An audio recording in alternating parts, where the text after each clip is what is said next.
Hello बच्चों, कैसे हैं आप। आज मैं आपके सामने एक और नई कहानी लेकर आई हूँ। कहानी का नाम है शाही उपहार।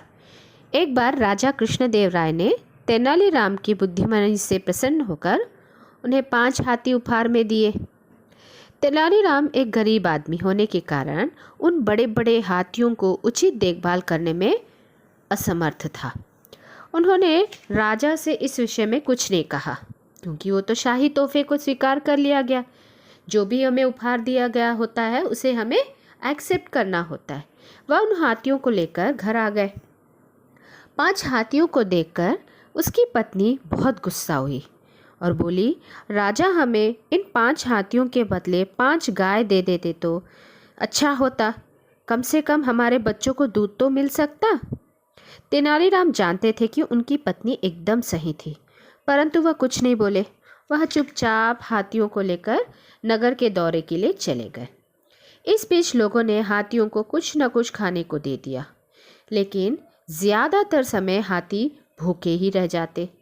इस तरह भोजन न मिलने के कारण हाथी बहुत जल्दी ही कमज़ोर हो गए थे।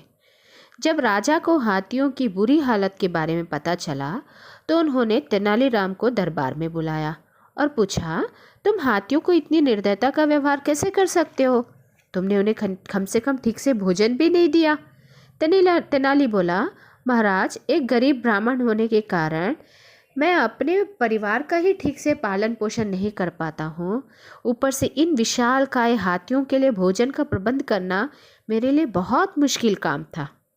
यदि आप मुझे इन 5 विशालकाय हाथियों के बदले गाय में उपहार देते थे तो कितना अच्छा होता। यह मेरे लिए बहुत ही लाभप्रद होता। कम से कम मेरे परिवार को तो दूध तो मिलता। तेनाली की पूरी बात सुनने के बाद राजा को अपनी गलती का एहसास हुआ और तेनाली को हाथियों के बदले उसने 5 गाय दे दिए। अब तेनालीराम खुशी खुशी उन 5 गायों को लेकर अपने घर की ओर चल पड़े। तो बच्चों, कहानी कैसे लगी ज़रूर कमेंट करिएगा, लाइक करिए, शेयर करिए और सब्सक्राइब ज़रूर करिएगा। धन्यवाद।